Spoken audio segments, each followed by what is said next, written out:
NBC5 medical expert Dr. Robin Miller joining us now for this week's Focus on Health. Dr. Miller, thanks so much for being here. Thanks for having me. Let's get to our very first question. Sounds good. All right, so why do we feel itchy when we see others scratch? It's called social contagion, and it starts in the brain. Researchers showed mice a video of other mice scratching.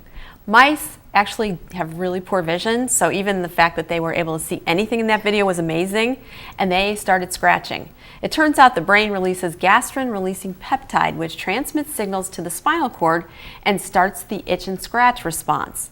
When that substance was blocked, they didn't scratch. Interesting. Now, this is one a lot of people talk about. What about yawning? Is that a similar thing? Mm-hmm. Starts in the brain, apparently. Fascinating. Yes. Our second question, can common food additives increase the risk for inflammatory bowel disease and colon cancer? Yes. In honor of Colon Cancer Awareness Month, I'm glad we got this question. There are two additives that are commonly added to processed foods to give them a smooth texture. They're carboxymethylcellulose and polysorbate 80. They induce low-grade inflammation in mice and obesity. Researchers found that an intake of emulsifiers alter the composition of the gut bacteria that promotes inflammation and creates an environment that makes it more likely for cancer to develop. Okay, would you suggest people avoid processed foods, perhaps? Absolutely. This is pretty scary, and it may explain why younger people are getting colon cancer these days, because they're eating more processed foods. Okay.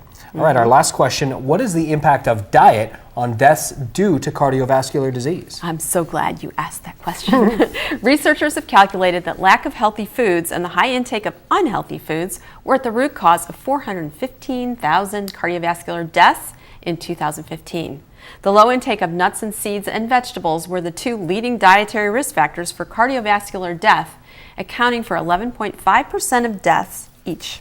What about grains and salt? Grains was 10.4% of deaths, and salt, too much salt, 9%. Okay. So diet plays a humongous role. Wow. Which we talk about all the time. Diet, exercise, sleep, but diet. So Big simple, one. but so hard to do. Yeah. Sure. Putting it in practice. That's A right. different matter. All right, we want to let you know that you can send your questions in to Dr. Robin Miller on our KOBI TV NBC5 Facebook page.